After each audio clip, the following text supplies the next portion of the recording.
If we're good to go, because pretty much everybody is here, so we'll go ahead and get started. As typical, I'll do kind of roll call. This is again mostly to help. We are being recorded, so folks know. We'll do roll call specifically for committee members, and then I may just sort of end that, and then anybody here that's sort of as an applicant representing the cooperative, maybe just have you do a quick sort of announcement so that again our minute taker kind of has a sense. My sense is he would attribute your comments mostly to the cooperative, maybe rather than to you individually, but that way he can sort of distinguish voices. Brad Calvert, City of Steamboat Springs staff. Emily? Chris Sias. Todd Peterson. Bill Stillman. Valerie Legore, the one that. Cooperative. Okay. Steve Frazier. Sarah Leonard. Kelsey Brotherton Mail, part of the cooperative. Nicole Nanio, part of the cooperative. Melanie Stewart, Miller Cooperative. And so Willa Williford is one of our ad hoc members. She let me know she won't be here. Emily Katzman with the Housing Authority. I haven't seen Emily join. I see Jason Beasley on here. I don't know if that actually is Emily or not. But if Emily joins, I'll make sure that she also kind of announces herself as well. So I'll do a little bit of housekeeping, and I want everybody to sort of understand format. This is going to feel a lot like a planning commission hearing or a city council hearing in terms of sort of the way that the information flows.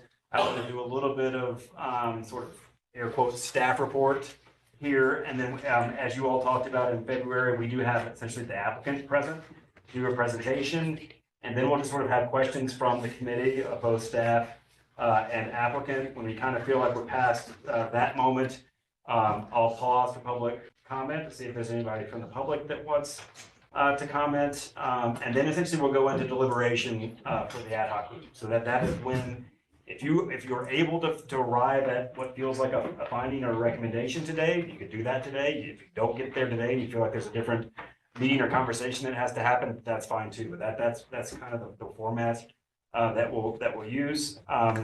Quickly, I'll note that Emily Katzman has joined. She is a committee member. Emily, do you mind sort of unmuting and just sort of saying your name so that our minute taker has your voice to work with? Hi, everyone. Emily Katzman here. Thanks, Emily. So that's kind of sort of format, and I'll keep us on track for that.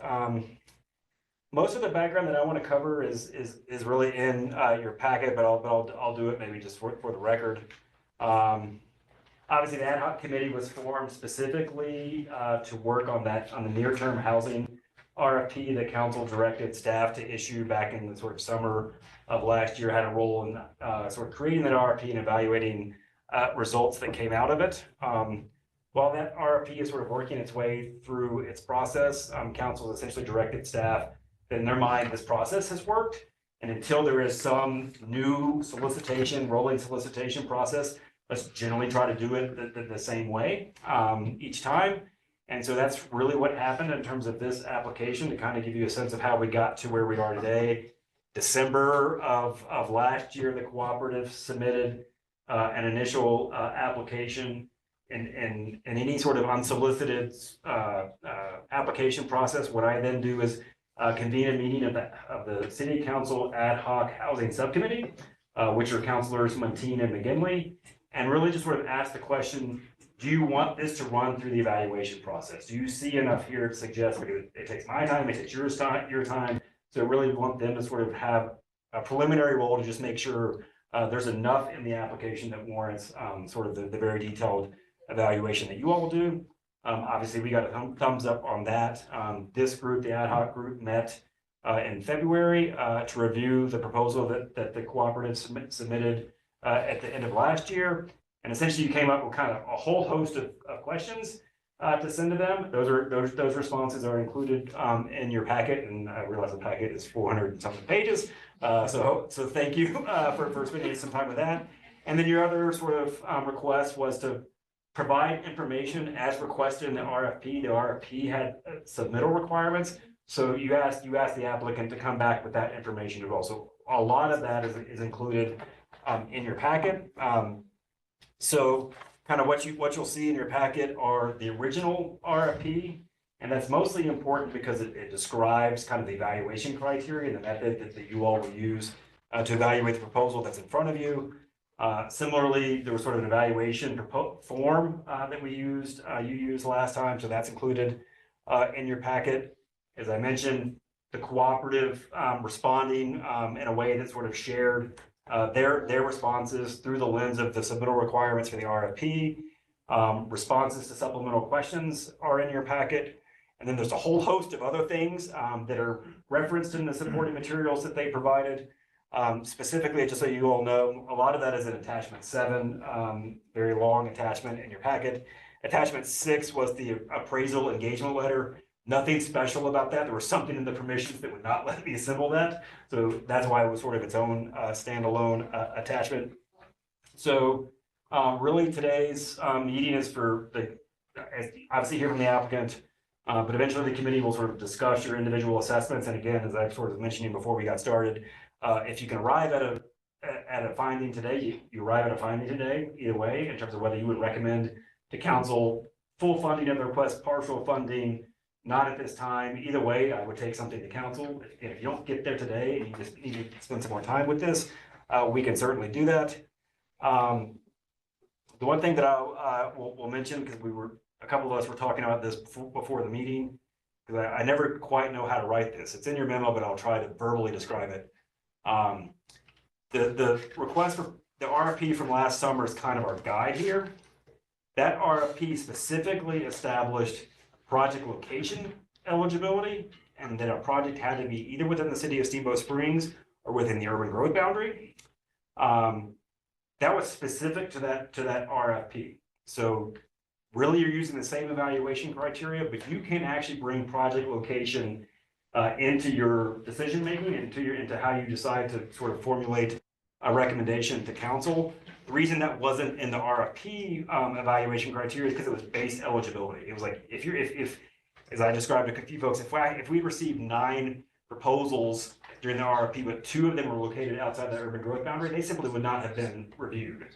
But again, the housing subcommittee essentially said we can bring forward this proposal, and you all can do your evaluative work, even though it obviously sits outside the urban growth boundary. There is nothing in the ballot language that restricts where the expenditures can be. There obviously has to be a logical connection between that project location and being able to support local workforce and affordable housing for the city of Steamboat Springs. But obviously that was one of the things that you all requested, that they try to make that connection in terms of the current residents at the park as well. So just know you can bring that in to your evaluation, but it's the only sort of customer unique thing relative to maybe what you did previously from the RFP process. That maybe I'll just sort of pause and see if you have any questions, feel like procedural questions. We can come back to it. Other than that, after that, I'll turn it over to Melanie and her team to present a little bit about the project. Hearing none, it's y'all. You able to join the Zoom and everything? Yeah, I think I'm joined and.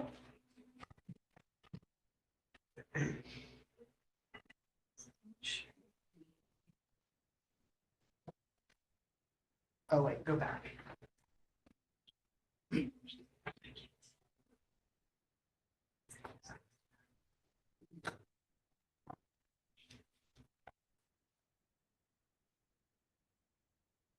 Looks good for me. Okay. Hello, my name is Melanie Stewart. Really happy to be here. I can talk all day about Milner Park. I've been very invested since last summer. I would like to start with our team to just introduce themselves and maybe how long you guys have lived in the park and your role or where you work. Something super brief just to make the connection. I am Margarita. I work right now in NSO. I was working at the hospital for 10 years. I did work to NSO and B, and I am living in Milner Park since 2020 when we buy. My sister and I buy together a mobile home. I'm Valerie Legore. I'm a laboratory scientist at the hospital. been with UC Health for 8 years now. I'm looking to retire, and Milner Park has been the answer to my dreams and be able to retire in this area. I'm Kelsey, and I moved to Milner Park in 2018. I grew up in Steamboat, and when I wanted to come back, it was the most affordable option that made it easy also to get my son to school. Nicole, I am the manager of the mobile home park. I was the manager for the last 2 owners as well. I bring some history, and I also have my own bookkeeping company.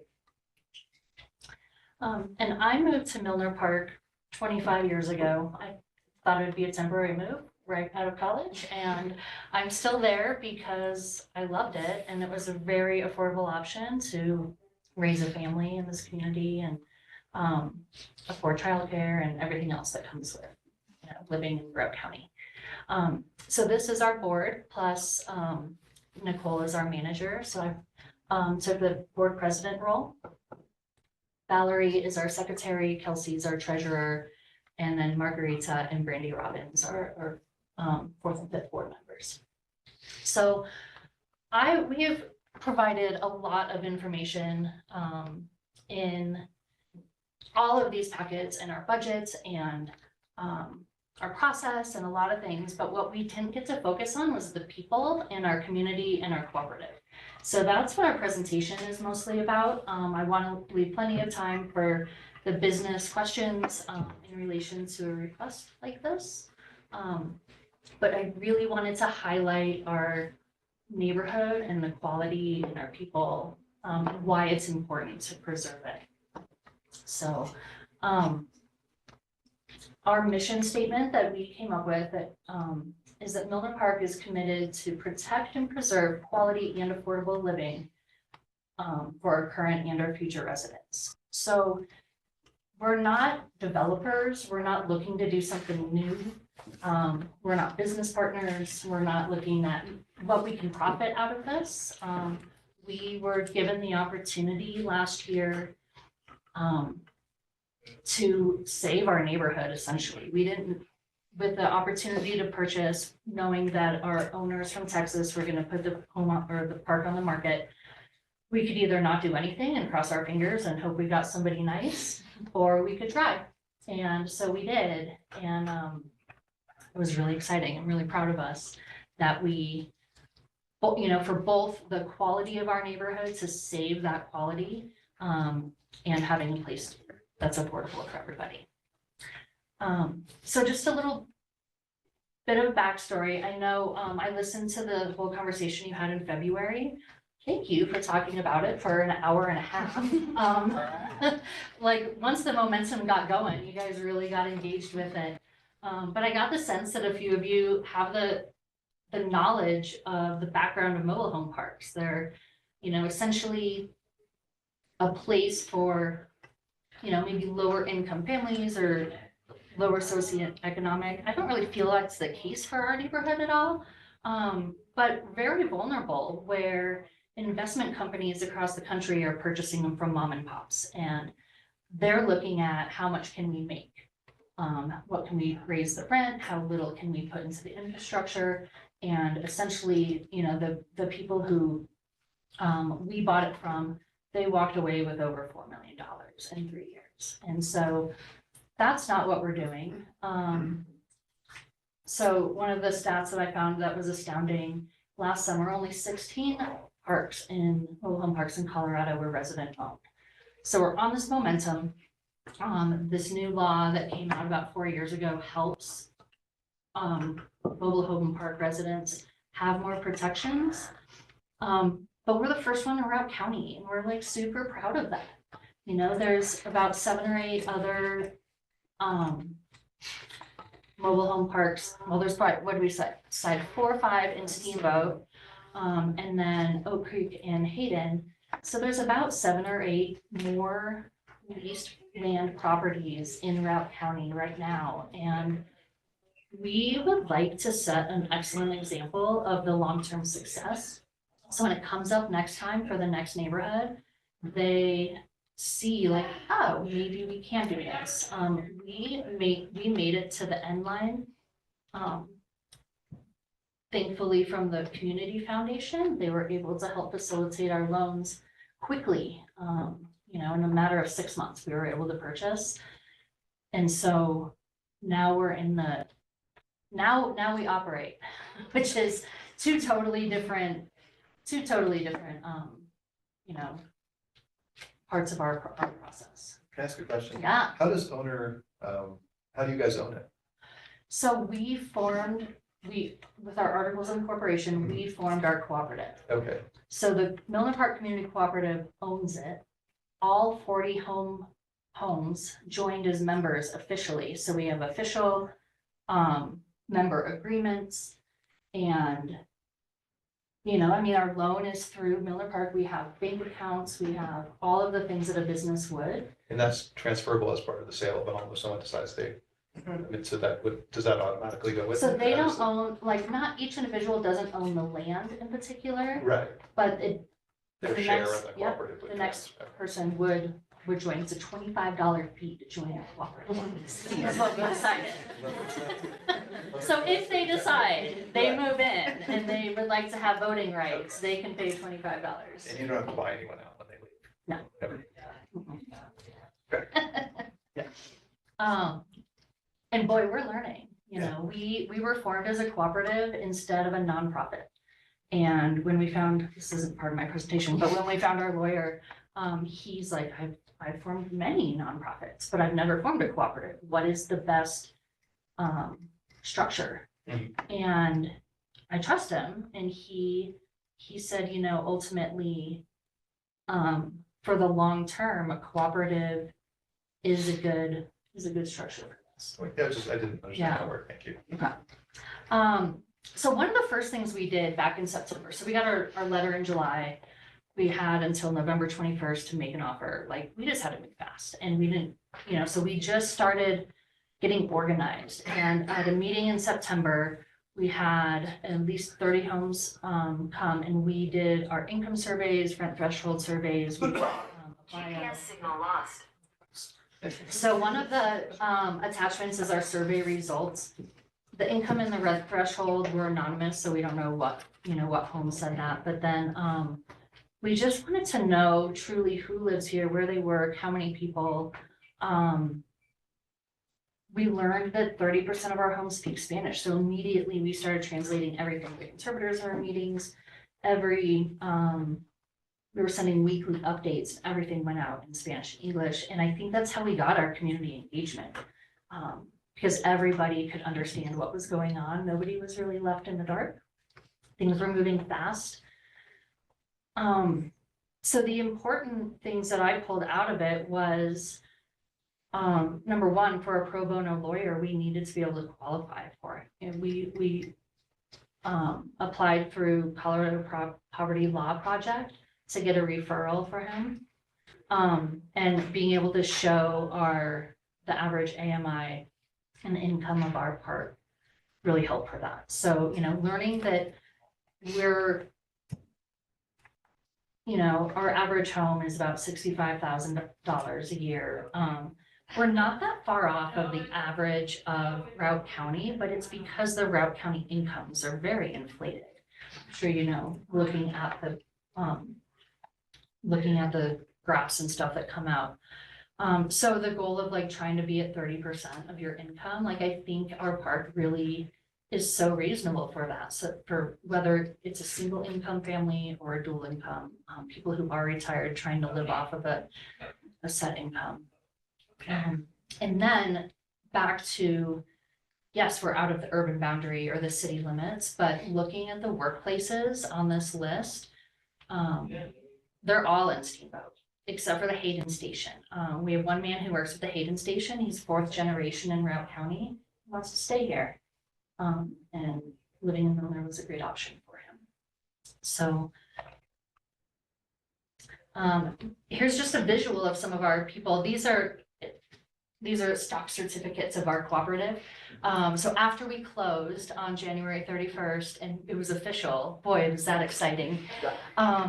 We had our first well, we've had many community meetings, but it was our like first official after we closed annual meeting of our members.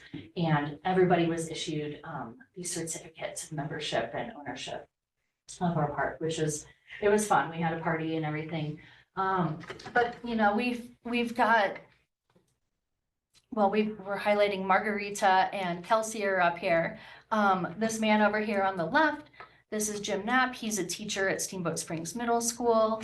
The two gentlemen up top are small business owners. Rogelio owns a roofing company. Joey Bowman, I know some of you guys were familiar with him. He owns a junk business. He helps people keep their places clean. Very successful. We've got Bill and Sandra up at the top. Bill works at Torian Plum as a maintenance guy. He's been there forever. And Sandra works at Casey's Pond. So, you know, these are just some of the regular people in our neighborhood.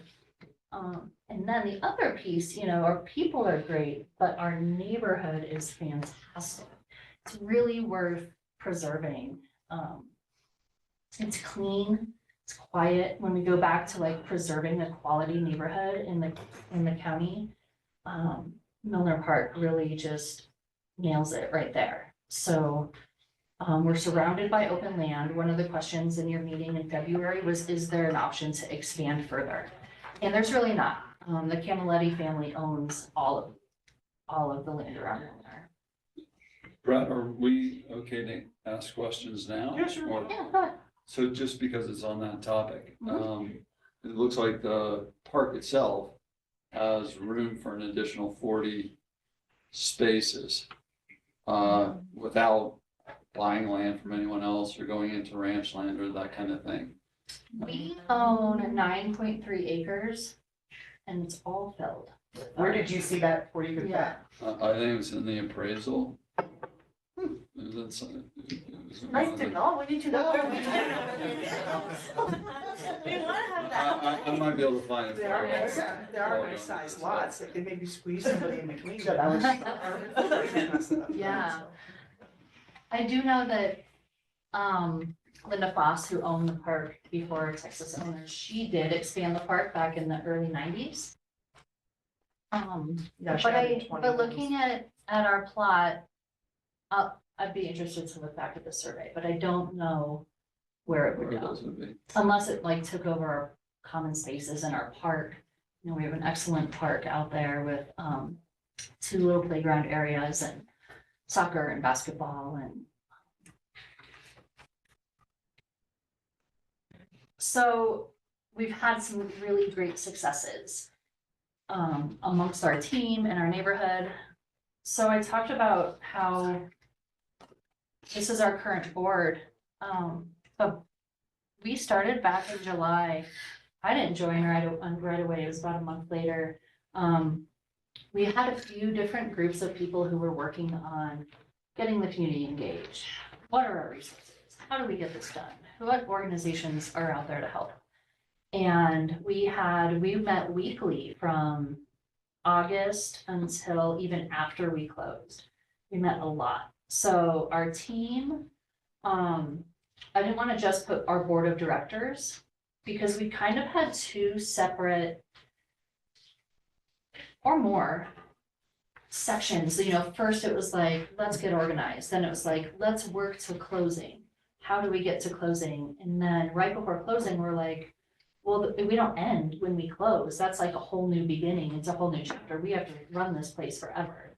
So we needed a team who was going to be committed to staying on the board and working with our budget and our operations and just the long-term engagement.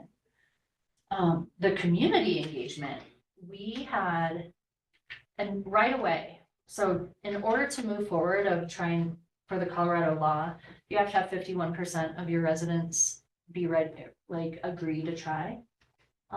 Right away in September or August, end of August, we had 80% of our neighborhood showing up, signing up, saying, yes, here's my name, email, contact information, let's try.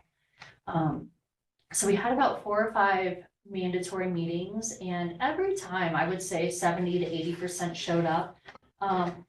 there was only one home in the whole neighborhood that didn't show up to anything. So really, 99% of everybody was on board showing up. We had two fundraisers that the community helped with.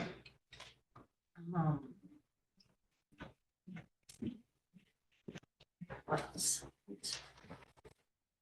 Yeah. We had a barbecue out at this meeting here. We had a barbecue out there as a potluck. So everybody really was just jazzed. We all had to sign we had new leases that we had to sign, and we set up these office hours, come to our garage. And within 3 days, everybody had signed. So it wasn't like we had to go chase people down. People were really on board to make this happen and excited about it.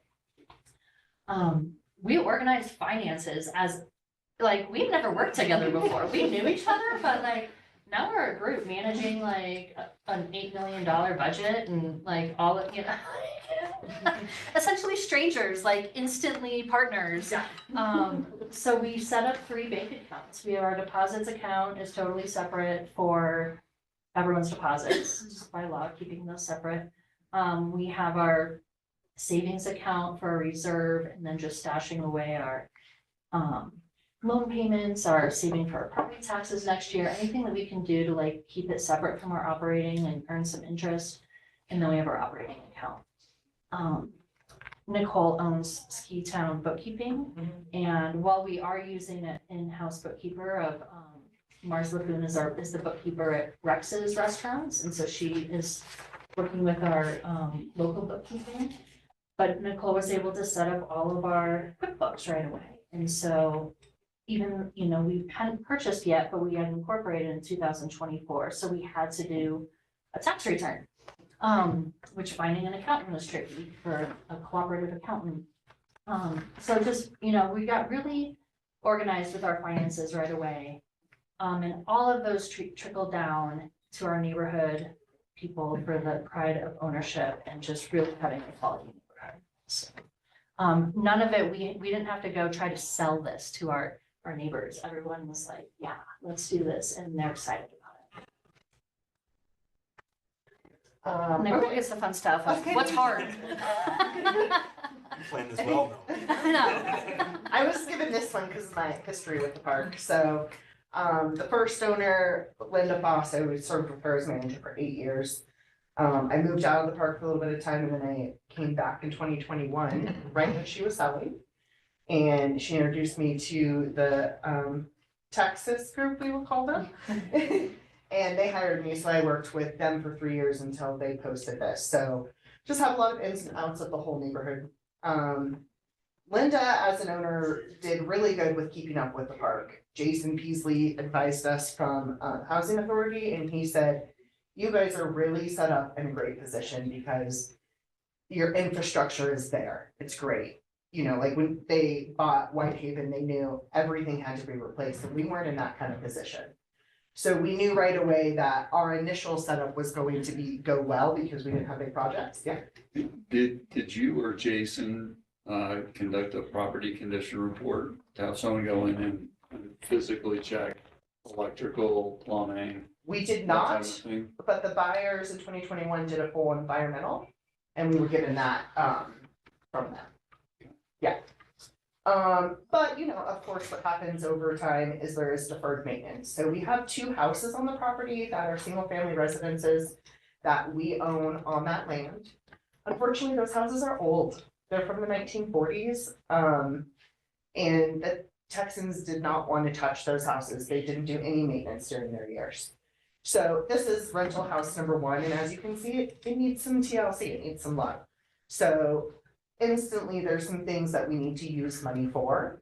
And as we talk about the purposes of any funds we receive, we really need to build a reserve. We need to be comfortable that anything that happens, we're ready to cover. This house needs some roofing, it needs some siding work and whatnot. So that's just one example of some deferred maintenance that we would like to get done, because these rentals provide $4,450 a month in income for us, which saves each household about $100 each. So they're very important for us to keep up and running and have good rentals. Yeah, Tom? do you guys, have you done any kind of, have you quantified the amount of deferred maintenance that you have? Maybe you're gonna go through that in your presentation. I'm just curious if you're bringing that up. I don't think I have a quantified number to that. As things come up, we're getting quotes from contractors to see. And doing a little bit at a time. If I had to throw a number at it, I mean, this house could probably use 100,000 by itself. And the one across the street is not as in bad shape. It has some plumbing work and stuff that was done before that we don't have to worry about. But old houses. they're a lot of fun. And we just spent 4,000 on mold mitigation for this house, so. Yeah. We've already started the maintenance of it, and Mhm. I've realized it's gonna need more than we've put into it. We also were blessed with transferring over, there was a backhoe that came with the cell. The backhoe is how we plow our roads because it's ironically very challenging to get people to come to Milner, 10 miles down the road. So this has allowed someone in our community to be paid to plow our parks with our backhoe, but a backhoe takes maintenance too. There's, the upkeep of all of that. Our water system, we run on a well. So these 42 homes are off of this well. The town of Milner has something else, so it's just our well.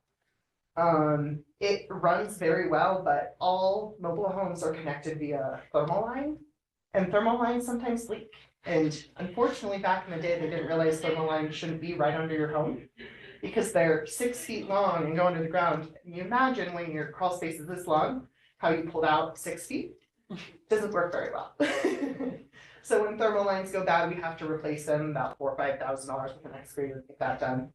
So just random things that can come up. Our utilities are pretty minimal except for our sewer. Sewer is through the town of Milner, through the county. So we have a quarterly bill that we pay for that. And we are working hard on rule monitoring and enforcement because frankly with Texas, they didn't care.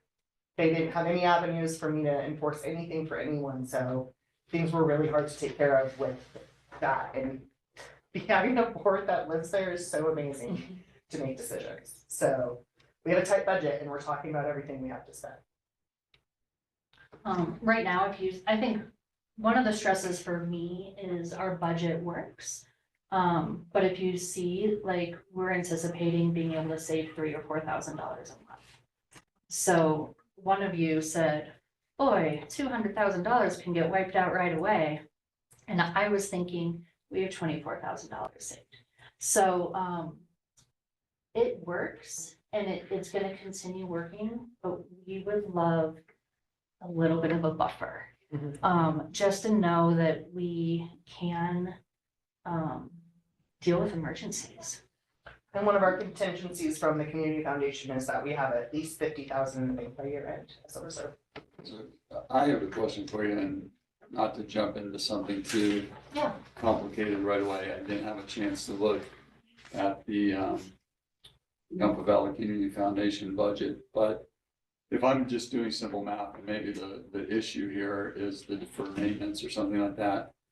But if you guys, I'm just doing round numbers here. So if you guys have 40 lots, and right now, let's just say $900 is what you guys are paying on average for lot rent.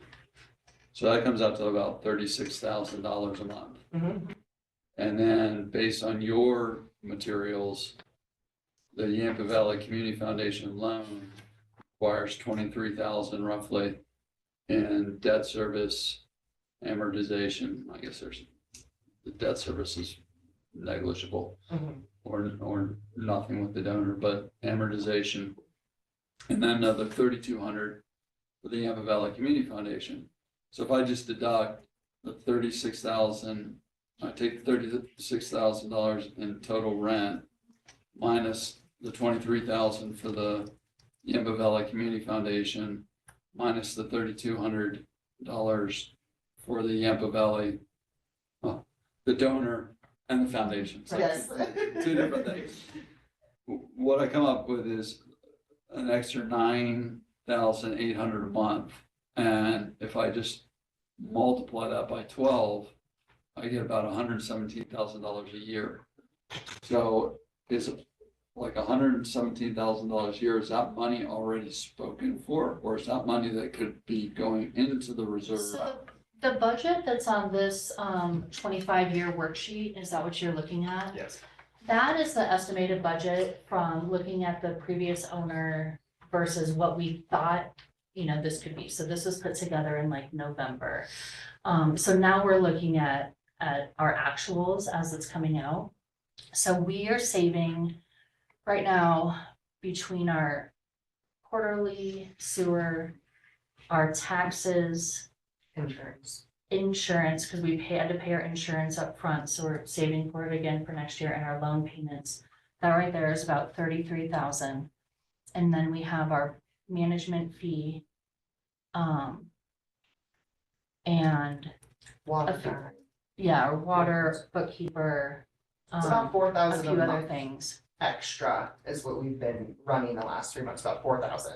So the first 2 months, we put that into savings.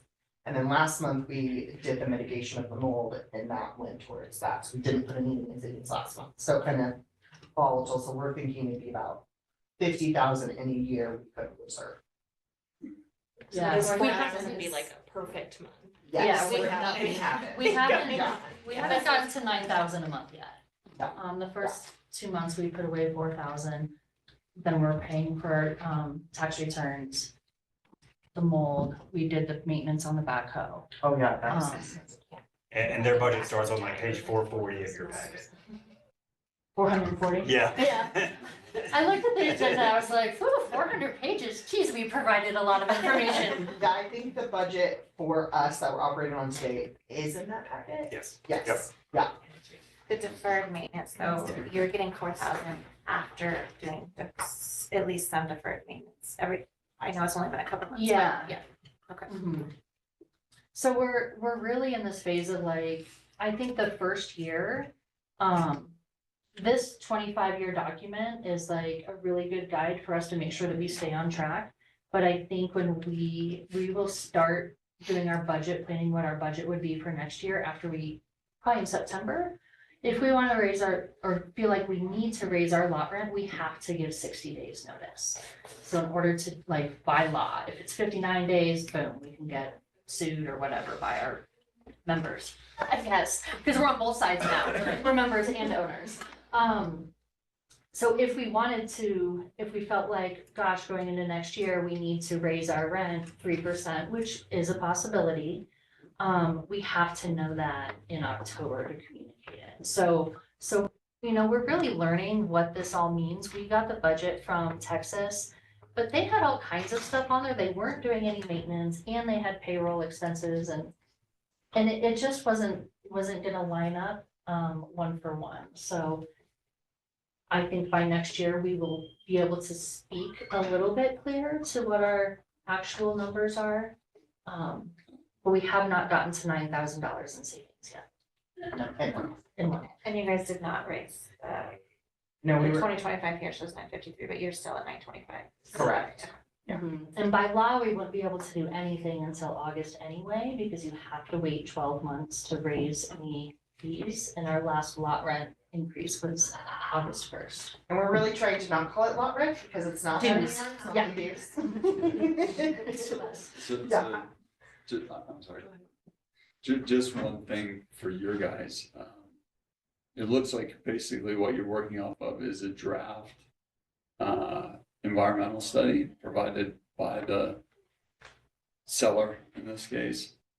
You should probably ask and see if they've got the finalized environmental report. And then it also looks like on the appraisal, and this gets to the amortization of the loan and your refinanceability at the end of the 7 years. From what I can tell, based on the limited amount of the appraisal that I've looked at, what these guys did, and it makes perfect sense if I'm an investor coming in, I'm gonna get it appraised at market rents. I'm not gonna get it appraised at existing rents. But they mislabel it in here, or actually they don't mislabel it. They call it the fee simple value, which would mean there are no leases or anything associated with the land. Which increases, inflates the value of the property. You guys on the other hand, are going to try to Decrease. decrease the lot rent, which could decrease the value of the property over time, especially as inflation goes up. So have you guys thought about the expanding potential gap between the loans that you've gotten and the rent increases per lot and so forth versus what could be a vastly different appraisal under a different premise? Yeah, 7 years from absolutely. now? Yeah, I mean, as we look at this loan and where we need to be in 7 years, I mean, the Community Foundation gave us an astonishing rate, right? Something that they don't really want public knowledge of. Like, this is not something they do. But the goal of that was so that we could be in a good position for conventional bank loan in 7 years. So we as a community are committed to keeping our lot rent monthly dues where they are, because our goal is to get those balances down as low as possible, because we need to make sure we have a sufficient debt service coverage ratio and a sufficient loan value when the time comes. So we're definitely conscious of what does our monthly dues do to the overall value and how that affects us, because we're gonna get another appraisal in 7 years. The bank's gonna need that, and, you know, as you saw, the appraisal came in at 6.855 or something like that. And we bought it for 7.75, which we tried to negotiate, but they said no, of course. So that is a huge component on our mind, because 6.8 versus what we bought it for, that's a lot of gap to make up. Right. Yeah. And there could be an additional gap from the 6.8 to whatever the lot rents at the time would dictate the value be. So Yeah. maybe it And I would be a think good idea to do An ongoing thing will be this, if there's only 16 in the entire state of these types of communities and parks, it makes it very hard to appraise value. It's the same, there's a place for sale now in the community, and that it's a question mark of how do these appraise now, since it is a unique. as a cooperative. Yeah. Can we maybe pause quick? Just, I want you to get through your presentation. Do you have Sure. a few other, just Couple more let them slides. kind of cover the last little bit? Okay.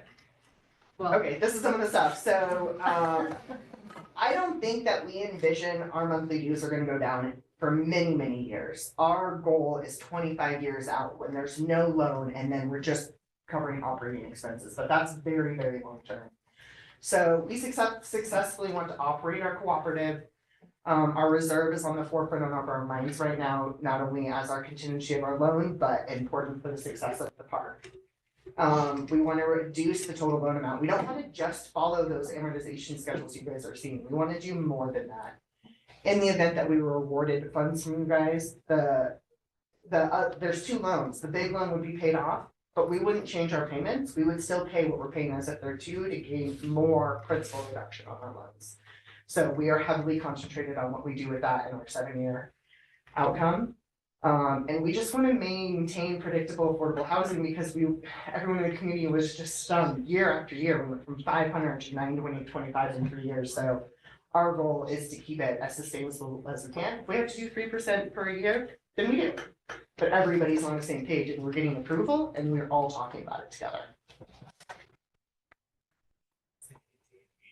So I just wanted to mention, Melanie talked about the fundraisers. So we had 2 fundraisers. One was at Schmiggy's with a band and a silent auction that we raised about 11,000. And then we did a huge community breakfast. Oh my gosh, so many ladies in the neighborhood came together and made hundreds of tamales. And huge thing of menudo. I mean, it was amazing quality food. And that brought in some good money, and then we had a GoFundMe, and then the Community Foundation was nice enough to use their fund there. So by doing those fundraisers, we were able to cover all of our closing costs and put money in our reserves to get us going. yeah, we started with 24,000 in our reserve. Yeah. So we were like hitting it fast and like, let's get this done. And we even have more ideas and more fundraisers. We're not gonna stop.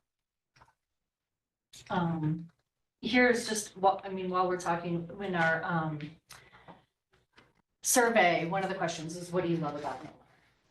And so, you know, these are just some of the responses that yeah, during our questions. That's the last slide, right? Yeah. Yeah. I think that we wanted to mention that we realize the SDR funds are a lot for development projects. Ours is not a development, it's something that is here right now, helping 40 homes right now. The magnitude of what that does for our community is so large. We have so many people working here locally, so we really feel passionate about what these funds could potentially do for our neighborhood of locals. And, is there anything else with that? Well, I guess the really important piece that we didn't mention, but it's probably on the front page, is, our initial request that we submitted back in December was for $4 million. We were kind of freaked out back then. It was a big number of committing and being a group of strangers and how is this gonna work? We're a little more comfortable right now, but still concerned. We're just, want to make sure that we're set up for success. So we did think about it in a request of 950,000, is what we reduced to. And so when you break that out to 40 homes, I know a lot of times when you're looking at, what are we funding? How many units are there going to be in this building? How much per unit? This is under $24,000 per unit for, preserving 40 homes, long term. So it's not, we're not thinking $1 million a unit or anything like that. Well, then I think we're bringing back a lot of the things that the prior owner did. I was gonna pass this around if you want to take one and pass it. Our prior owner before the Texas people was very active in the neighborhood, and every May, we got letters handed out that said, welcome to summer, make sure you do your landscaping, make sure you do your flowers, and here's the maintenance you do on your home. The Texas folks didn't want to do that route. But now that we own it, we've put it right back into force. These are letters that are gonna be handed out to the community. Maybe tonight if it doesn't snow on me. I know, I didn't mean to say the S. In May. So this is an example of what we are bringing back to this community and what we loved from before, and really gives the camaraderie of what we're doing. You better be careful. I don't know whose car it is, but parked in front of me is a license plate that says Texan to Steamboat. That's brave. Very brave. So the other thing that, we didn't talk a lot about money and finances in this presentation, even though it's really important. The 750,000, if we were awarded, we would want to start with 100,000 right away in our reason. If we're awarded the full amount, we would pay back 750,000 direct to the community foundation. That would go back into their impact investment fund to be redeployed. So this money wouldn't be going into our pockets or our accounts, probably briefly for some sort of transaction. But we want to get the money to pay down our loans, but that award would go back to essentially flow through back to the community in some other project from their side. So it wouldn't be staying with us. We wouldn't be distributing amongst our 40 families to say, woohoo, everybody gets, $50,000, $20,000. To add a comment to that, I would also say that not only is it not going into your pockets, which you could argue whether it is directly or indirectly, but you're maintaining your debt service levels in order to pay down your loan to a sufficient amount to qualify you in 7 years for anticipated commercial funding. Yes. So you're paying that back, but also maintaining what you've committed to in order to put yourself in a position for success down the road, which I think is commendable. Yeah, I think that's number one, because that is one of our contingencies, is you see in that plan there, they have our debt service coverage ratio slowly growing. And I think by year 3, we need to be at a minimum of 1.2 times. I got a couple of comments and questions, but first of all, I do want to disclose that I know Nicole, and I have known Nicole, actually, when I looked at your resume, we went along for 18 years, both personally and professionally. So I just want to put that out there. I don't think that biases my decision in this, but I do want to make sure that is known. Anyway, I just wanted to put that out there, so. I also want to do the same thing. I know I did this when we first started this conversation, but being that we're all in the same room this time, I just wanted to remind the committee members that I know Margarita, her sister's husband, both professionally and personally, and we had a previous conversation. I've had a previous conversation with some of the folks from the co-op. Just, they were asking me how they might submit something for this, and I talked to Brad about it. That ended up in a submittal, but. We've all lived in Steamboat. Yeah. Welcome to It's the fine. Yeah, exactly, but, yeah, just feel like. Yeah, Nicole and I were SSHS Graduated 2010. together. But I actually didn't know you were gonna be here and I kind of Yes, had that's something already done before I any words. I'm really proud of our neighborhood. When this came out in July, Nicole's like, we can do this. And I'm like, 40 people are all gonna agree, and we're really gonna do this. And we totally did it. Like, we're operating on the park. So whether we are awarded or not, that's, our neighborhood will continue. We would really Like a little love, piece. just to not be so concerned about our equipment, our rental homes. We want to be good landlords. That's why we fixed mold mitigation right away. We're like, we cannot knowingly rent a home that is covered in mold. I'll just do a quick time check. We have 35 minutes left. I mean, again, you all should make the progress you can make today. Arrive at a decision that you're comfortable with, and that may mean that you can't make a decision today. So just know that. So. In your presentation, you mentioned 100K to the reserve, 750 to pay off the community foundation, and then 100K to reserve, which confused me. Was that distinction of the 200,000 amounts based on if we get a lesser award, then you would allocate the monies? Okay. Yeah. Covenants and restrictions all filed against the property? Yeah, with the closing, the deed and all of that. Okay. Yeah, they were technically. Okay. And I'm curious on your formation with you being a sub-S, right? That's how you essentially formed, or your cooperative had, are you subject to taxation? Yes. So with our attorney who is, our accountant who is a pro at cooperative and mobile homes, all of our member dues, so our $9.25 month each, is non-taxable. Okay. But the rental income that we get from the two homes is. And are all of your expenses then able to offset that rental income? Yes, So you're gonna run a tax loss on an annual basis? I believe so. Good. In regards to Bill's comment earlier about the addition of 40 lots, I went through and counted the original plat, and it's a little bit fuzzy, but it looks like the original plat was 90 lots. Well, thank goodness they gave us all the ours. And I did get out of the appraisal, so I was not making it up. Yeah, so just looking at, to give you an example, I think the first 5 platted lots have 2 homes on it. So Oh, okay. wouldn't essentially be realistic for you guys to have to move these homes and reestablish foundations or whatever in order to grow the, mobile home park to 80 or 90 potential. That's not our intention. Going through your articles and your bylaws, is there any provision in there that allows you guys to sell? And if so, what kind of a majority vote would you require? And have you discussed or evaluated timeframes associated with that? I think we have, the number one thing is that Community Foundation has first right of refusal of anything. Okay, So we would have to tackle that first as long as those loans are in place. But after 7 years and we get a conventional loan, then it would be up to us. We have not talked about it in detail. okay. But there's no positions like a majority or a super majority in your bylaws, do you know? What it states. I didn't remember see off the top of my anything head. in there that popped up, so, but I also didn't read it line for line. I don't think, knowing that we're not a nonprofit, we would, if we were to sell, we could distribute the funds amongst everybody. But boy, that is not our goal. Okay. Everyone was really freaked out about losing their homes anyway. We really just want stable, affordable, quality living. Well, I think there's a misunderstanding that everyone owns their own lot now in the community. We do not. We own 10 acres as a cooperative altogether. In order for us to do that, there would be a lot of planning. We have to get a survey. Not all the houses are right on lot lines on that appraisal, so.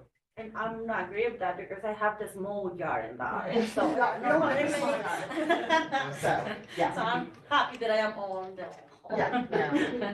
I guess for like sake of time, I would just throw my cards on the table and say that 950, I don't have any problem with. It seems like a good use of these STR funds. It keeps, a lot of our workforce in a home that they've been in for a long time. Maybe it's not the original intent to create new housing, but eventually some more new people will move in. I guess for the, like, keeping it affordable and kind of keeping it residents of Routt County, would would the employment be in perpetuity? So you'd have to be a resident or employee of a business in Routt County? Yeah, we did talk about what we wanted to add, and that was one of Yeah. the things on the list that we would make a What we requirement. would consider right now in our bylaw or in our lease and bylaws, maybe just the rules. It is resident owned. So that's one of our conflicts that we've had. We had a renter, somebody was renting their home and we're like, okay, we're the owners now, we have to address this. And so we want to make sure that all of the homes are owner occupied. Yeah, and then we do the application and see where they work. We have one right now, they work at breakfast. So that's definitely huge. You need to contribute to this community to live here. And I guess that's what I would ask, that it stay residents live there, you know, and that then we're at some point employed in Routt County, we're still are. Yeah, we have some retired folks too. Yeah, for sure. Just to follow up, I'm sorry, Emily, here I go. I think maybe we're on the same track, but I thought I had read somewhere in the application that you were asking to have restrictions lifted once the community foundation loan Yeah. was paid off. So That was in our deed, either the response or whatever, that would be something we'd consider if this group was like, we would give this money under this stipulation, you know. yeah, and I completely appreciate that everyone at this table has no intention of selling, but things could change in 7 years. What if instead of this being worth 6 million, it's worth 10 million, and some people think of it as a way to get out and retire somewhere else or whatever it is. And so I think just the intention, I think it needs, if it's coming with money that is not going to be paid back, that, and I think it's something that should be discussed. We've talked in this group about perpetuity, but maybe it's 20 years, maybe it's 30 years. I personally think perpetuity is too long, but, you know, It's the 25 of the original one. yeah, I do think that intent, and I believe your intent is not enough to me, that should make the city comfortable with making a grant. It doesn't come with restrictions beyond 7 years. Just to kind of not push back on that, but maybe come alongside that, I think that in some ways their bylaws themselves kind of mitigate some of that, having to be owner occupied. Right, but they were saying it could expire in 7 years. Oh, the Yeah, bylaws that- expire? That part won't expire. That part not- It's gonna okay. continue owner occupied no matter what. But, Okay, but I don't, anytime there You is can no change your income bylaws. restriction right. or anything like that, We would not like to have an income restriction. okay. Can I do one procedural thing? If we're now sort of blending questions and deliberation, which for this group I think is fine, but I do want to pause for one beat to sort of see if there's any public comment. I'm not seeing public online. There's public in the room, but they're also an applicant, but I just want to sort of make sure that we don't have anyone that wants to offer public comment. Given them kind of getting into deliberation. And if there is the opportunity where you want to deliberate by yourselves, we are happy to, but if you want to still ask questions. I mean, the board does have the right to change their bylaws Right. at any time. So I think that having some sort of restriction that can't be changed would be important, especially beyond, I think 7 years seems a little short. And I thought that I had read somewhere that you did want to allow renting after 7 years, but maybe I misread it. I think we said in this initial 7-year phase and then, but I think, I mean, we want them to be owner occupied because then there's more pride and quality and all of that. And the reality is that you can do that at a point in time of purchase, but you have to be willing and able to enforce it if somebody's individual situation would change. Right? Correct. I actually kind of echo Emily's comments, but I have a question. Do you feel like if you have, and whether or not it's a formal deed restriction, but if you have this 7-year restriction in place where it expires at the end of 7 years, is the purpose of that based on the expiration of the original 750 loan? Is it because you have concerns about refinanceability on a new commercial loan, if those provisions are in place? Yeah, we're more worried about what happens at 7 years. What will the new bank say and require, and whatever we can do at that point to make sure we get refinance. I also want to say that I echo Sarah's comments as well, and although I agree that I think the 7-year limit is short, I also want to kind of quantify it, that I think that the number is about 23,000, which maybe you guys had in your presentation as well, that we're providing money that's 23,000 per door, where we've looked at numbers that have varied anywhere from 70,000 to in excess of 100 to 150,000 per door. So there is a little bit of relative, kind of present value of that cash flow that kind of substantiates a not in perpetuity situation, but having bylaws that are robust enough that maintain it with its original intent, I think is pretty important. And kind of going along with that point, one thing I noticed, and maybe if you guys can just clarify, the way I read it is you have to live in your unit, but you are not restricted from owning some other piece of property. So you could own an SDR, or you could own a house in Steamboat and rent it out. As long as you're living down in your in your property in Milner, you've satisfied the restriction. That's correct. I don't think we've thought a lot about it being a third home for people. But I get what you're saying, yes. Yeah, And you can rent bedrooms. yes. They have to, you have to let management know when they have to qualify and apply, Okay. but yes. And the price of the actual houses is free market. Free There's no market. restriction on that. So whatever a home, a nice park is worth is what it's worth at any given time. We also have fairly robust rules and regulations, and it distinguishes between occupants and owners. And so the owners, that's why we like the owner occupant, because they're responsible for a whole lot more. Absolutely. Sandra, quick question about the two houses, the rental houses. There was a comment in one of the documents, and it might have been in the appraisal, that perhaps those were under market value, and now I know why, because potentially they need some work.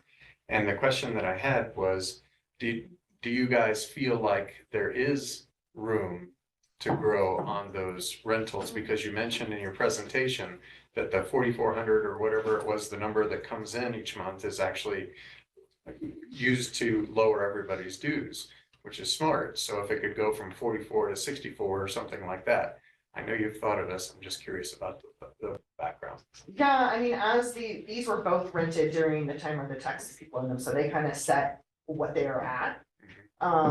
We did a lot of looking at the market, so whatever the market's at is what we would love to rent this for and make sure we're having equal renting as the county does. Right. I don't know that we're that far off at 2,200 each. Okay. One of them is a one bedroom. Right. One's a large 1-bedroom and one's 2 small bedrooms, Right. but literally like the same setup. Gotcha. Yes. It occurred to me as I was reading through it that might be a use, if there was a big upside, that might be a use of the funds that you receive, because your payback might be Greater. so just something to consider.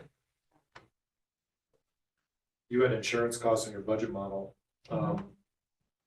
Is that just liability for the property itself? Each individual property is then covered by individual owners? Yeah.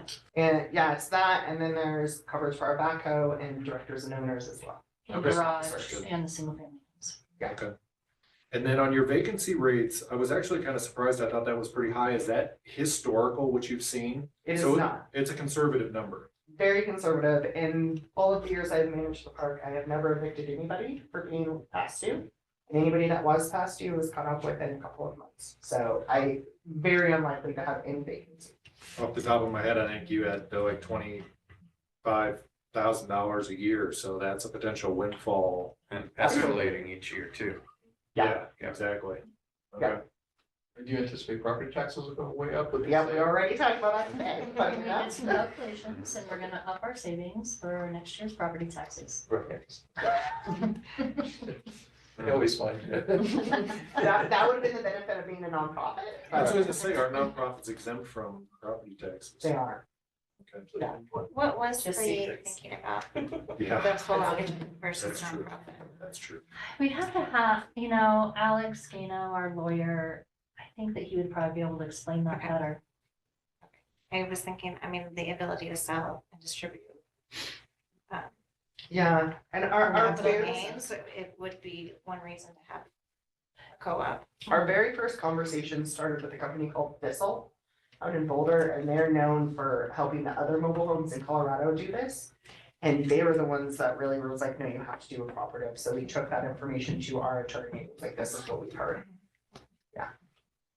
And have you had discussions, right now you're showing that you would need, an NOI of about 420,000. I think interest rates would have to be 5% for you guys to get the 5.6 that you're projecting. Mhm. So, if you didn't have the NOI or the interest rates were higher, which is probably more likely, the NOI seems pretty safe. What's the plan? Like, would you ask your members to each contribute, or? Probably, I mean, if we're gonna make sure that this is successful long-term, and if we've stabilized for a long time and made some good strides, and then we have to go back and say, we do need to do this because, that's probably what we would do.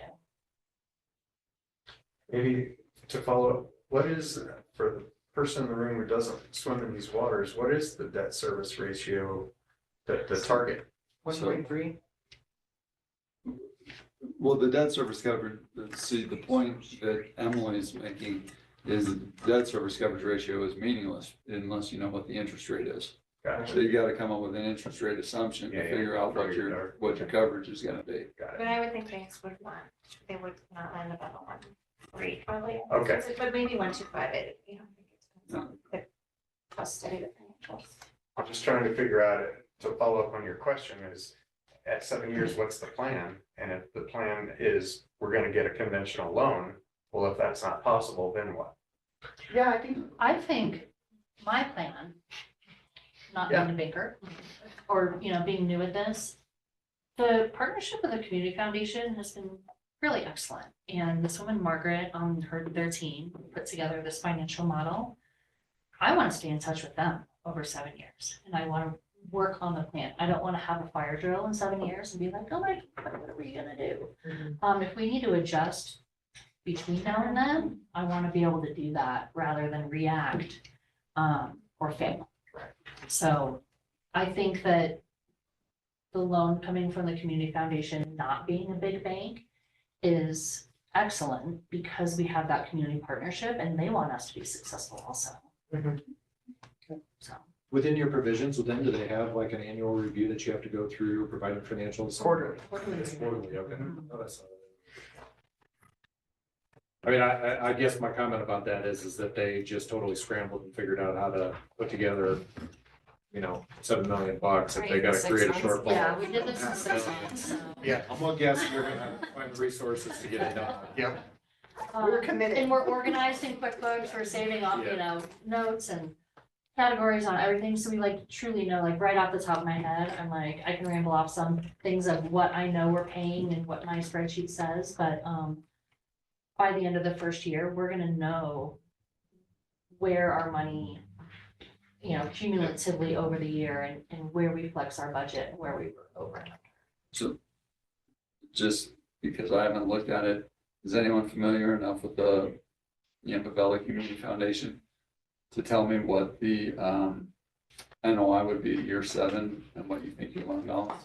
Yeah, I had that in our packet. 420. Yeah, they're showing 420. What is the income? Yeah. How much is the loan? 5.6. I thought our loan balance would be 5.6. 5.6 if the Yampa Valley loan was still active. If then both funds. were. Both, right. Yeah. If we were to pay off the 750,000, but continue paying the same loan amount to pay down the $7 million loan quicker, we wouldn't reduce our loan payments, it would just go more towards the $7 million. I think it ends up around 4.8. So I put the official number in the RFP, if we were to hit the 750, what it would look like. Okay. Yeah, and just looking at those numbers, it would be an aggressive one, I think.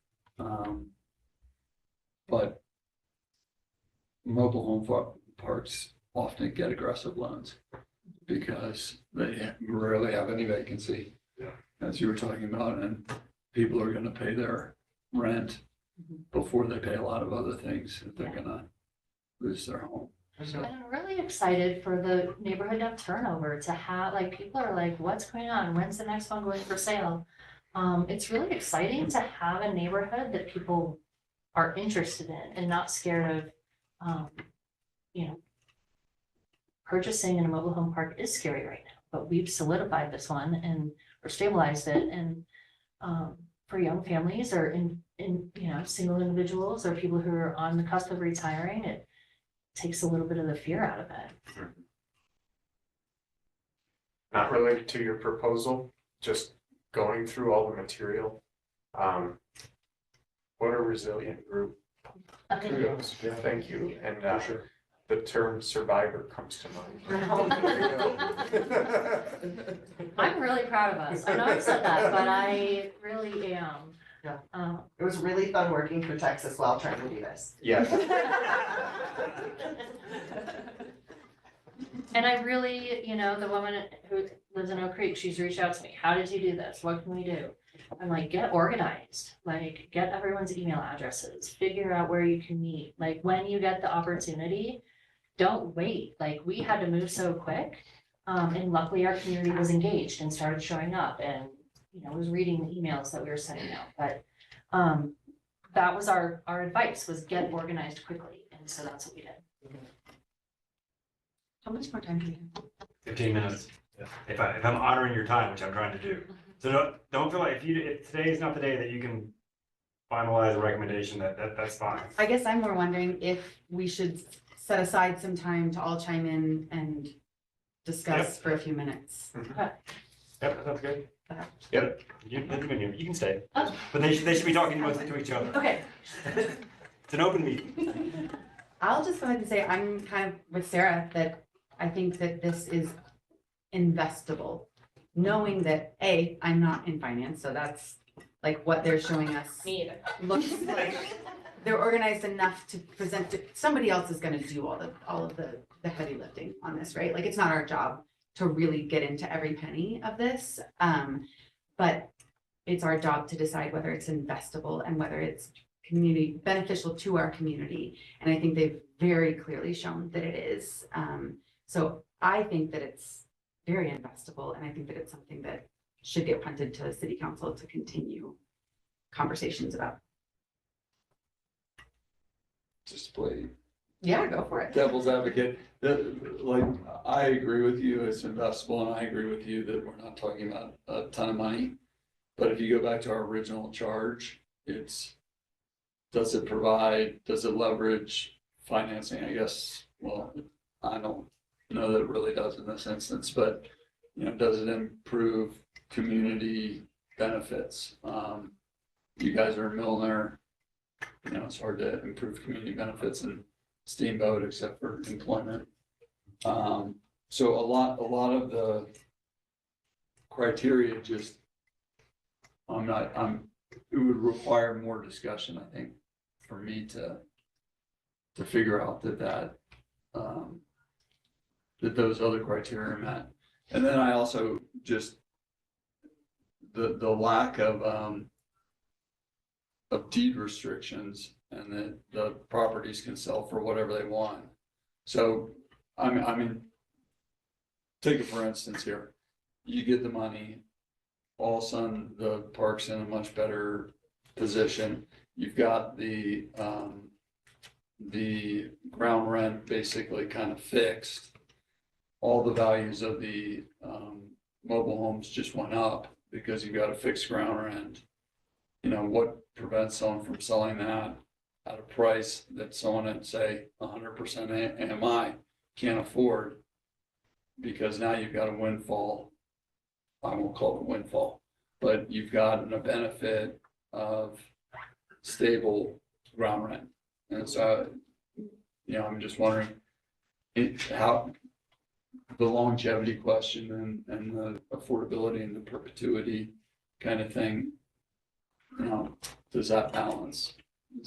But just by the nature of the beast, a mobile home park will always be more affordable than, a market house in Steamboat. And I think for a lot of people, like, these houses are still very expensive. It's still like a 200,000 and that,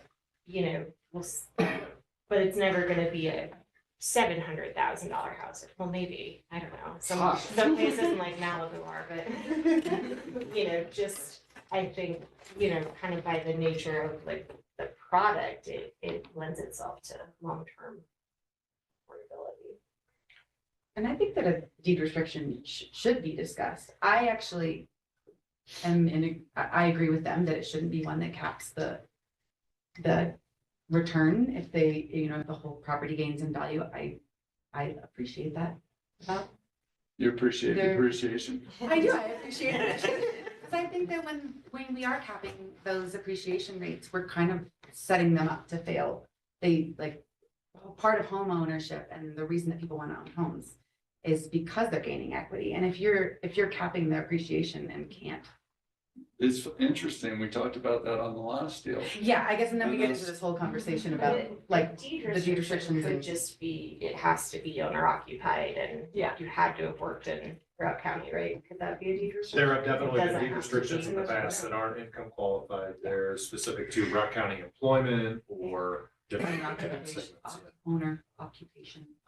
Yeah, yeah. Owner living there. If Emily's able to talk, because I think she did mention what happened with the appreciation of individual houses on lots in the housing authorities property. So I don't know if they had seen that or were assuming that, but it would be good to know and think about if there was a way to maybe not cap appreciation, but if you had an AMI level, that would essentially cap it somewhere.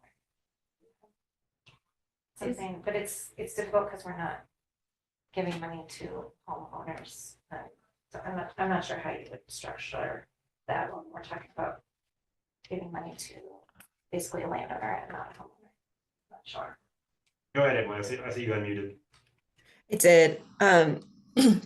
Just responding to Emily's comment, I think a comment that I had made a couple of months ago when we first discussed this proposal was just my observations of what's happened at Fish Creek Mobile Home Park, which Yampa Valley Housing Authority has owned, I think since 2007.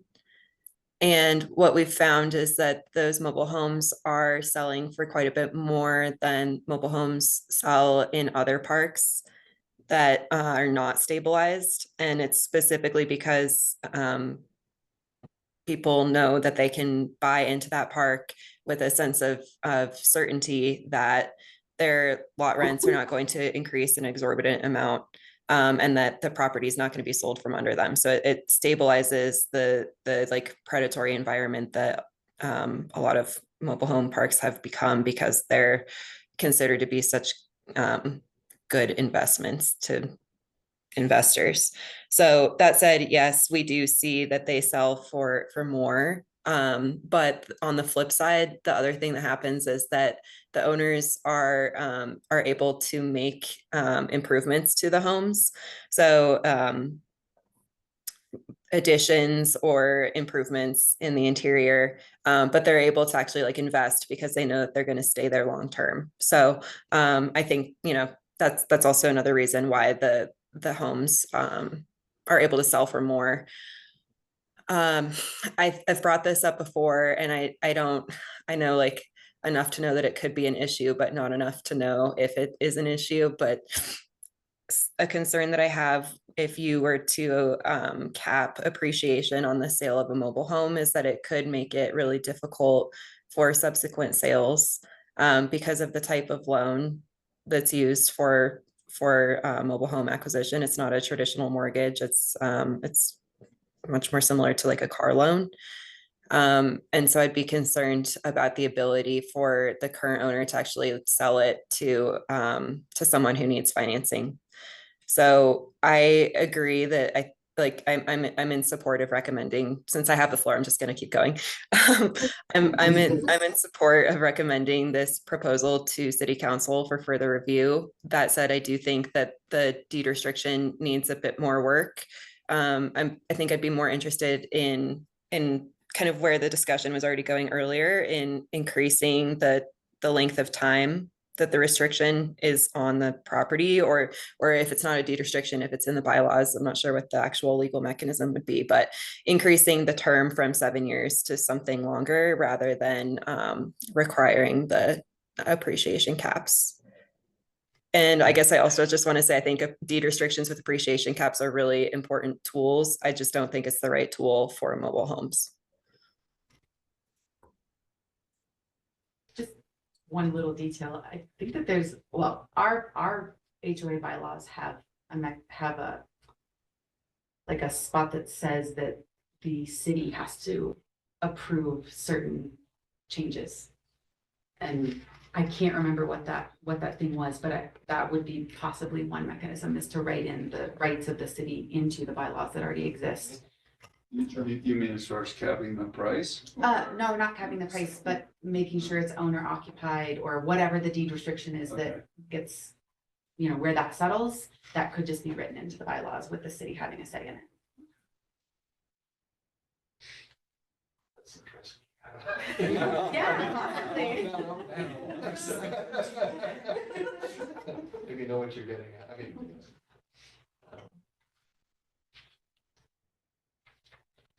Yeah. No, that was it. I think besides deed restrictions and thinking about, some way to prevent the co-op themselves from having a large windfall at the end of the deed restriction, especially if it's a short one. My other concern, which is not specific to this proposal, is the eyes and ears of mobile home owners in town, saying that they can expect to get prices above appraisal because there is money out there. And now, and we've also set a precedent, I think 23,000, that's not a huge number per unit, but I do worry about the precedent and the message it sends to mobile home park owners that there is money to get out of a vulnerable population that's trying to save their affordability. So, not specific to your proposal, but it's something that, when the money's there. I'm also supportive of the recommendation to city council. I agree with comments that were made in regards to a more extensive deed restriction beyond the 7 years. I can kind of justify it either way, because I think the 23,000 per door is a lesser amount than what we have been historically seen. And so with that maybe comes some flexibility, and maybe we're ultimately allocating public funds. And so having some additional flexibility in that makes sense to me, whether or not it's in, you get price appreciation on the individual units, but you're capped on a fixed rate lot rent that has some financial incentive for people. I also think that you guys should seriously look at your bylaws, and as a measure of protection for yourselves, to make sure that if there was a sale clause in there, that you put a super majority vote, because 51% versus 65, or maybe even a 75 or an 85%, not only, in my opinion, protects the longevity of the property, but it also protects you as individual homeowners of it being sold underneath your feet, which would be detrimental to the community and to the potential use of home funds. And I'll chime in and say, I was having a struggle when this first came up between, because I keep thinking it has to be new. We have to have new affordable housing, and that was our charter initially, and that was stuck in my head. And so now that I've gotten past that, maintaining affordable housing is the next best thing to brand new affordable housing, in my opinion. The worst case scenario, without recapping what everybody else has said, because I think those points are all excellent. The worst case scenario would be the co-op sells to a developer in 7 years. And then the affordable housing that exists today ceases to exist then. And that would be a tragedy for all of us. And so that's what I think everybody's trying to convey to you is maybe do some protections against that, and then it would lessen doubts. I'll just leave it at that. And in closing, I would be supportive of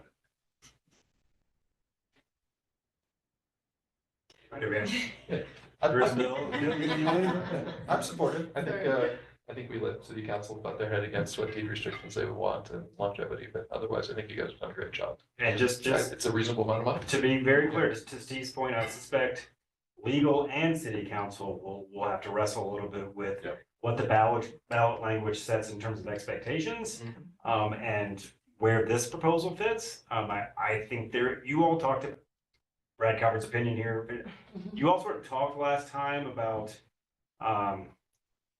not penalizing someone who was able to move really quickly and get a very difficult house in order to make the deal work. And there's a big part of making this successful that's about stabilizing and operating property. Without that, like, the new would go away, right? So I mean, there is a case to be made that this has some consistency with how the ballot language is structured, but I mean that's a council and legal conversation in addition to sort of making sure the finances work and the community benefit works. So that is certainly a conversation that will happen as this moves forward. Bill, you got anything? You said what you need to say? Or you? I've said what I need to say. I wanted to say something else that was off topic. Yes. So can we're good. I'm hearing recommendation to council. I mean, I heard let's think about deed restrictions. Is there a 7-year version plus an extension version that's going to be some of the key things that we ask council to think about. So with that, yeah, we can move on. I just wanted to say my piece again about getting a term sheet. I think that having, a framework for who qualifies for what, geographic restrictions, Yep. owner restrictions. I just think it's really important that we get this in place. It's been almost a year now that we've been working on through these RFPs, and it's not been there. I've heard about a request that was rejected by the city council for a private nonprofit to house teachers for a private school. I believe the reasons it was rejected was location, amount, restriction of who's going to live there because it was employee housing. And I think that if there are unwritten rules, they should be written. I think that teacher housing is the #1 priority for everybody. If we're going to say housing is not for specific employers, which the city has already given to Casey's Pond, so we've already broken that precedent. When the school district asks for money, I would expect that the city would be behind it. When the daycare center asks for money and it's restricted to, a certain thing. So I think we've really got to figure out what the rules are and who qualifies and streamline this whole process. So totally hear you on that. That is but that's on me as to why you all haven't had a conversation related to essentially the rolling solicitation process. I'm about to have some new capacity that will hopefully allow that to happen quicker. I have a very specific sort of technical task that I've actually asked a consultant to do that I think will help out.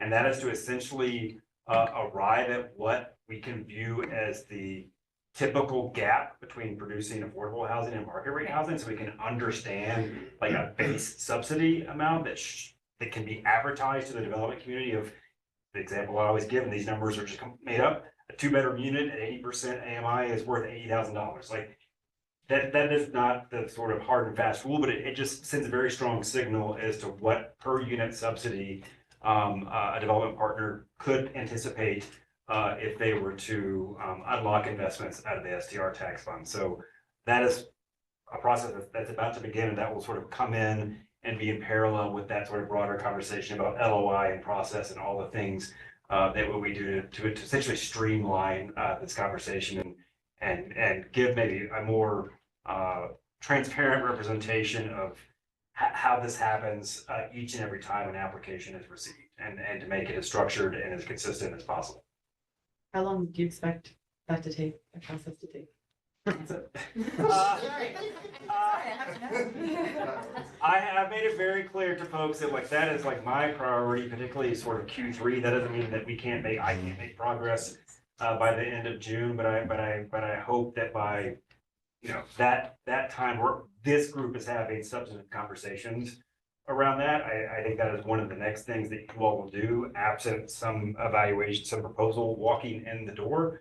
That is to be one of your, by council direction, that is one of the charges of this group is to work with staff to essentially finalize that process. So I'm the capacity bottleneck there. So when we're ready, I'm ready for that conversation. That you all will obviously be at the table for that. I would suggest probably after that conversation is done, the city will have a very real conversation around making this a standing committee. And I mean, you all have given me more time than you probably signed up for. At some point, I want to give you an opportunity to step back if that's something that you want to do. And so that feels like the last thing that I would ask the ad hoc version of this committee to do. And then we would essentially stand up a standing version of this committee, presuming council is supportive of that. I've said this to you all before, like you all have been invaluable, like in actually sort of bringing capacity and expertise to these conversations. And I personally, in my opinion, don't think we should have a process whereby the city awards SDR tax funds without a group like this, because the city can and will be an applicant. I think it's important to have an impartial third party be part of the evaluation process. So I will continue to recommend that this group, a group like it, should always be in service to the city as we are doing business like this. So, sorry, you guys got like That's 10 okay. minutes or something. I do need to pick up my daughter. Thank you so much. I have to bring my daughter to traffic passport. Everybody go tend to your kids. Thank you so much, okay? Bye. Thank you. With that, we'll consider the meeting adjourned. Thank you so much. Yes, please. It's so scary. Do we need to take do a motion? No, I think I'm good. Gotta go see your I was gonna put some things for the minutes, but that's all right. Yeah, They're already in there. okay, I think we're probably good. Okay. Thanks, everybody. Thanks, guys. See everybody. Thanks a lot for coming Thank you. and all the Thanks, guys. information.